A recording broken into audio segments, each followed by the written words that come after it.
Hello दोस्तों, मैं हूं आप सभी की दोस्त। कहानी मजेदार तो शुरू करते हैं। आज की कहानी का नाम है अनकही मोहब्बत का राज, जो सबको पता नहीं था।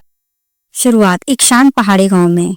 शांत ठंडी हवा वाला एक छोटा सा गांव देवकुंड, जहां ज्यादा कुछ नहीं बदलता था सिवाय मौसम के और बूढ़े रामदास पोस्टमास्टर की चाल के। हर दिन वो डाक लेकर गाँव वालों के घर जाता, मुस्कुराता और चुपचाप लौट आता। गाँव वाले उसे बहुत इज्जत से देखते थे। सीधे साधे तन्हा और खामोश इंसान की मिसाल था रामदास। मगर एक अजीब बात थी, वो हर हफ्ते खाली घर में चिट्ठी डालता, बिना नाम के, बिना पते के।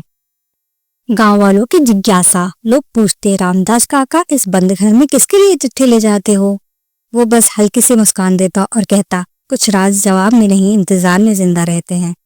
किसी ने ज्यादा कुछ नहीं पूछा। वो अकेले रहते थे, शायद किसी पुराने रिश्ते की याद होगी, लोग यही मानते। कहानी में मोड़ तब आया जब रामदास की मृत्यु हो गई।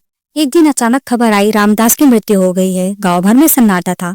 उनके कमरे की सफाई करते हुए गांव वालों को एक लकड़ी का पुराना बक्सा मिला, जिसमें 365 अधूरी चिट्ठी थी और हर चिट्ठी पे एक ही नाम लिखा था, संध्या। चिट्ठियां खुली और राज सबके सामने आया। पहली चिट्ठी, प्रिय संध्या, आज तुम लाल साड़ी में मंदिर के पास दिखी। तुम अब भी वैसी ही हो। क्या तुम्हें हमारी आखिरी बातचीत याद है? दूसरी चिट्ठी, मैंने वो नौकरी छोड़ दी जिस शहर में तुम नहीं, वहां जीने में मन ही नहीं करता। और इसी तरह से चिट्ठियां खुलती गई। तुम्हारे पिता ने मुझे चुपचाप गांव छोड़ने को कहा। मैं चला गया, पर मेरा दिल यहीं छूट गया तुम्हारे साथ। तुम्हारी शादी की खबर सुनी, उसी दिन मैं टूट गया, पर दुआ दी। अब मैं बूढ़ा हो गया हूँ संध्या, पर हर हफ्ते तुम्हें चिट्ठी लिखना मेरा जीना बन रहा है। सच सबके सामने आया जो कोई नहीं जानता था। लोग ने पूछा, कौन थी संध्या?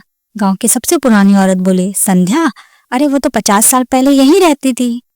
रामदास से बहुत प्यार करती थी, मगर उसके पिता ने जबरदस्ती उसकी शादी कहीं और करा दी। फिर वो कभी लौट के वापस नहीं आई। सब हैरान रह गए।